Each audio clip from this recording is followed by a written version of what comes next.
Assalamu alaikum. Hope you are doing okay. Today our topic is from Maths Class 9 Federal Board. हम देखते हैं तो हमसे पूछ रहे हैं from the following matrices identify unit matrices, row matrices, column matrices and null matrix. तो अगर मैट्रिक्स ए की बात की जाए तो वी हैव ऑल एलिमेंट्स। इसमें हमारे पास जितने भी एलिमेंट्स हैं वो तमाम हमारे पास ज़ीरो हैं, वो तमाम हमारे पास ज़ीरो हैं। So we call it null matrix या एम्प्टी मैट्रिक्स भी आप इसकी जगह बोल सकते हैं। मैट्रिक्स ए इज़ एम्प्टी और नल मैट्रिक्स। बी की बात की जाए मैट्रिक्स बी की तो we have only one row in it, so we will call it row matrix. ऐसा मैट्रिक्स जिसमें हमारे पास सिर्फ एक ही रो होती है तो इसको हम कहते हैं रो मैट्रिक्स। मैट्रिक्स सी की बात करें, मैट्रिक्स सी में हमारे पास we have only on one column तो ऐसा मैट्रिक्स जिसमें हमारे पास सिर्फ और सिर्फ एक कॉलम हो तो ऐसे मैट्रिक्स को हम कहते हैं column matrix. So matrix C is column matrix.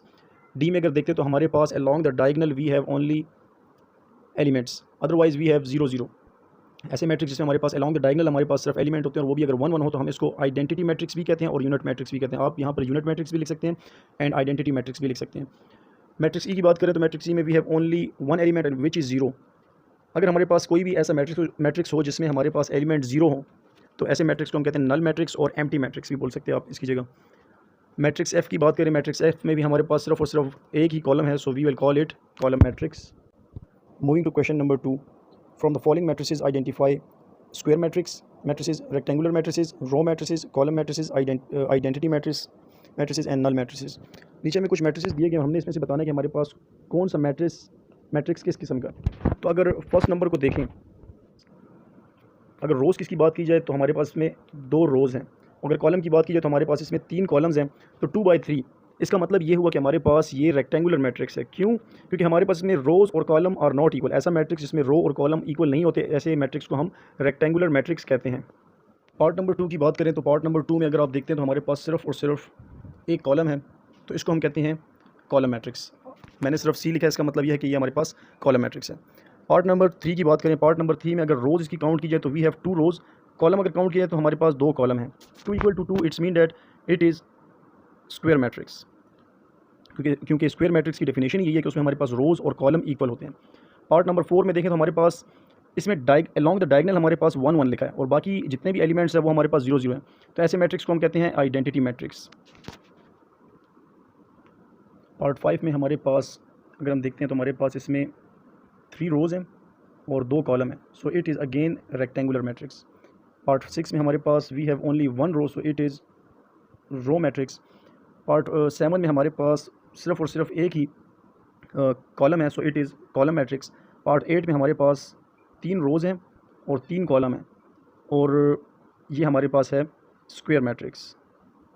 ये हमारे पास स्क्वायर मैट्रिक्स है बिकॉज इसके रोज़ और कॉलम आपस में इक्वल है। Now moving to the last part, इसमें हमारे पास जितने भी एलिमेंट्स हैं वो सब के सब जीरो हैं, so it is null matrix. Question number 3 में हमें पूछ रहे हैं कि from the following matrices identify diagonal, scalar and unit. अगर मैट्रिक्स ए की बात की जाए तो मैट्रिक्स ए में हमारे पास अलॉन्ग द डायगोनल तो हमारे पास 2 एलिमेंट्स हैं, लेकिन ये दोनों के दोनों एलिमेंट्स जो है हमारे पास है 4। तो मतलब ये हुआ कि ये हमारे पास स्केलर मैट्रिक्स है, क्योंकि स्केलर मैट्रिक्स की डेफिनेशन ही यही है कि हमारे पास अलॉन्ग द डायगोनल जो एलिमेंट्स होंगे वो सेम होंगे। जैसा कि यहाँ पर हम देख रहे हैं दोनों एलिमेंट्स 4 4 हैं और बाकी एलिमेंट्स हमारे पास 0 हैं, so it is scalar matrix. Matrix B को देखें तो मैट्रिक्स बी में हमारे पास अलॉन्ग द डायगोनल तो हमारे पास एलिमेंट्स हैं और ये डिफरेंट हैं और बाकी सब 0 हैं, तो ऐसे मैट्रिक्स को हम डायगोनल मैट्रिक्स कहते हैं बिकॉज हमारे पास अलॉन्ग द डायगोनल जो एलिमेंट्स हैं वो डिफरेंट हैं। मैट्रिक्स सी को अगर देखें तो हमारे पास अलॉन्ग द डायगोनल जो एलिमेंट्स हैं वो 1 1 हैं और ऐसे मैट्रिक्स को हम आइडेंटिटी मैट्रिक्स या यूनिट मैट्रिक्स कहते हैं। मूविंग टू मैट्रिक्स डी में अगर हम देखते हैं तो हमारे पास along the diagonal, again diagonal की डेफिनेशन ये है कि हमारे पास अलॉन्ग द डायगोनल कम से कम एक नॉन जीरो नंबर होना चाहिए, नॉन जीरो एलिमेंट होना चाहिए। तो ये भी हमारे पास डायगोनल है क्योंकि हमारे पास अलॉन्ग द डायगोनल हमारे पास 3 है और जो दूसरा एलिमेंट है वो 0 है। पार्ट ई की बात करें तो इसको थोड़ा सिंप्लीफाई करना होगा। 3 माइनस 5 माइनस 3 से हमारे पास 2 आता है और यहाँ पर भी 1 + 1 से भी 2 आता है। सो अगेन ये हमारे पास along the diagonal same elements आ रहे हैं, तो ये हमारे पास स्केलर मैट्रिक्स हो गया। क्वेश्चन नंबर 4 में हमारे पास है find the negative of matrices A B C and D. हमारे पास कुछ मैट्रिसेस हैं, हमने इसका नेगेटिव लेना है। नेगेटिव का मतलब ये होता है कि हमने उसका उलट लेना है, हमने जस्ट चेंज करना है उसके साइन। तो मैट्रिक्स ए हमारे पास जो है, इसमें आप हमारे पास एलिमेंट्स देखें 1 0 और -1 है, तो हमने इसका नेगेटिव ले लेना है और सब के साइन चेंज हो जाएंगे। अगर प्लस है तो माइनस, यहाँ पर अगर आप देखें पहले +1 था तो -1, 0 की जगह 0 ही आ जाएगा और -1 की जगह +1। तो ये हमारे पास इसका नेगेटिव मैट्रिक्स है। मैट्रिक्स बी को अगर देखें तो इसके भी जस्ट हमने साइन चेंज करने हैं, तो मल्टीप्लाई बाय -1 कर देंगे तो हमारे पास +3 की जगह हमारे पास -3 आ जाएगा, -1 की जगह +1 आ जाएगा, 2 की जगह +2 की जगह -2 एंड +1 की जगह -1। तो ये हमारे पास नेगेटिव मैट्रिक्स हमें इस मैट्रिक्स सी में हमारे पास 2 6 3 2 एलिमेंट्स हैं। अगर हम इसका नेगेटिव लेंगे तो हमारे पास नेगेटिव हमने जस्ट साइन चेंज करनी है, +2 कन्वर्ट हो जाएगा -2 में, 6 कन्वर्ट हो जाएगा -6 में, 3 कन्वर्ट हो जाएगा -3 में और 2 कन्वर्ट हो जाएगा -2 में। तो ये हमारे पास नेगेटिव मैट्रिक्स है इसका। मैट्रिक्स डी में हमारे पास -3 2 -4 और +5 है। हमने जस्ट इसके साइन चेंज करने हैं। -3 कन्वर्ट हो जाएगा +3 में, +2 कन्वर्ट हो जाएगा -2 में, -4 कन्वर्ट हो जाएगा +4 में और +5 कन्वर्ट हो जाएगा -5 में। यहाँ पर माइनस डालना लाजमी है आपने। और मैट्रिक्स ई में अगर आप देखें, मैट्रिक्स ई में हमारे पास जो एलिमेंट है +1, ये कन्वर्ट हो जाएगा -1 में, क्योंकि हम -1 से मल्टीप्लाई करें नेगेटिव ले रहे हैं। इसी तरह -5 कन्वर्ट हो जाएगा +5 में, +2 कन्वर्ट हो जाएगा -2 में and 3 will be convert into, sorry यहाँ पर माइनस आता है। मूविंग टू क्वेश्चन नंबर 5, और क्वेश्चन नंबर 5 में आपको कह रहे हैं कि find the transpose of each of the following matrices. Matrix A आपके पास हैगा, अगर आप इसकी शेप देखें तो ये हमारे पास वर्टिकल या कॉलम पोजीशन में कॉलम मैट्रिक्स है, और आपको कह रहे हैं कि इसका आपने लेना है ट्रांसपोज। तो ट्रांसपोज का ये साइन होता है ए लिखना है और ऊपर छोटा सा टी डालना है, तो इसको हम कहते हैं ए ट्रांसपोज। और ए ट्रांसपोज की डेफिनेशन है हम ए ट्रांसपोज लेते कैसे हैं कि हम रोज़ को चेंज करते हैं कॉलम्स में या कॉलम्स को चेंज कर देते हैं रोज़ में। तो अब हमारे पास जो पहला मैट्रिक्स है ए, इसके हमने कॉलम को चेंज कर देना है रो में। तो हमारे पास 0 1 -2 कॉलम में लिखा था, तो हमने यहाँ पर जो इसको कन्वर्ट किया किस चीज़ में, हॉरिजेंटल या रो में कन्वर्ट कर दिया। तो ये हमारे पास ए ट्रांसपोज हो गया। पार्ट बी में हमारे पास मैट्रिक्स है 5 1 -6, ये हमारे पास इन द फॉर्म ऑफ रो है।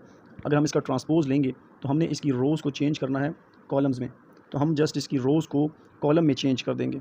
तो हमारे पास, और यहाँ पर आपने बी ट्रांसपोज लिखना है। B transpose is equal to, vertical line में मैंने लिख दिया 5 1 -6, this is B transpose. Matrix C में हमारे पास जो एलिमेंट्स हैं 1 2 2 -1 1 2 2 -1 एंड 3 0 है। ये अगर आप देखें तो हम इसकी रोज़ को चेंज कर देंगे कॉलम में। तो फर्स्ट वन जो रो है उसको हम कॉलम में चेंज करते हैं, तो वो हमारे पास आ जाएगा 1 2। दूसरी रो थी 2 -1, इसको भी हम कॉलम में चेंज कर देंगे और 2 -1 हमने कॉलम की फॉर्म में लिख दिया। इसी तरह 3 और 0 जो हमारे पास रो की फॉर्म है, इसको हम चेंज कर देंगे कॉलम में। तो हमारे पास सी ट्रांसपोज की वैल्यू ये आ गई। मैट्रिक्स डी में हमारे पास स्क्वायर मैट्रिक्स है और इसमें हमारे पास 2 3 0 5 लिखा हुआ है। तो हमने इसकी रोज़ को कॉलम में चेंज करना है। तो हमारे पास जो पहली रो है 2 और 3, इसको हमने चेंज कर दिया कॉलम में, और इसी तरह जो सेकंड रो है 0 और 5, इसको भी हमने चेंज कर दिया into column. So D transpose is equal to 2 0 3 5। Matrix E में हमारे पास अगेन स्क्वायर मैट्रिक्स है और 4 एलिमेंट्स हैं 2 एंड 3 -4 एंड 5। जो पहली रो है हम इसको चेंज कर देंगे, 2 और 3 को हम कॉलम में लिख देंगे। अगेन -4 और 5 जो सेकंड रो है, इसको भी हम अगेन कॉलम में चेंज कर देंगे। तो हमारे पास ट्रांसपोज ऑफ ई आ जाएगा।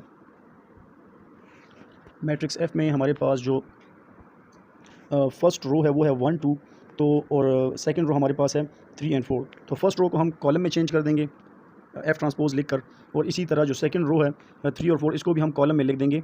तो ये हमारे पास एफ ट्रांसपोज के बराबर आ जाएगी। क्वेश्चन नंबर 6 हमारे पास है, जो कि बहुत इंपॉर्टेंट है पेपर पॉइंट ऑफ व्यू से। इसमें कह रहे verified at if matrix A is 1 2 0 5 और मैट्रिक्स बी भी हमें दिया हुआ है। पहले हम मैट्रिक्स ए को फाइंड करते हैं। इसमें हमारे पास जो कंडीशन दी गई है वो हमसे पूछ रहे हैं कि आपने ए ट्रांसपोज लेना है और होल ट्रांसपोज लेना है, तो वो दोबारा आना चाहिए किसके बराबर, ए के बराबर। मीन्स डैट सबसे पहले हम लेंगे ए ट्रांसपोज और दोबारा उसका लेंगे ट्रांसपोज। अब जो हमारे पास रिजल्ट आएगा वो हमारा जो सवाल है मैट्रिक्स ए उसी के बराबर आना चाहिए। तो लेट्स स्टार्ट इट। सो जैसे कि हमारे पास कंडीशन दी गई है कि आपने सबसे पहले ए ट्रांसपोज लेना है और फिर दोबारा उसका ए ट्रांसपोज लेना है और वो बराबर आना चाहिए ए के। तो first we will take a transpose of A. तो हम ए का जब ट्रांसपोज लेते हैं तो हमारे पास वहाँ पर जो हमारे पास कंडीशन लिखी थी वो था 1 1 2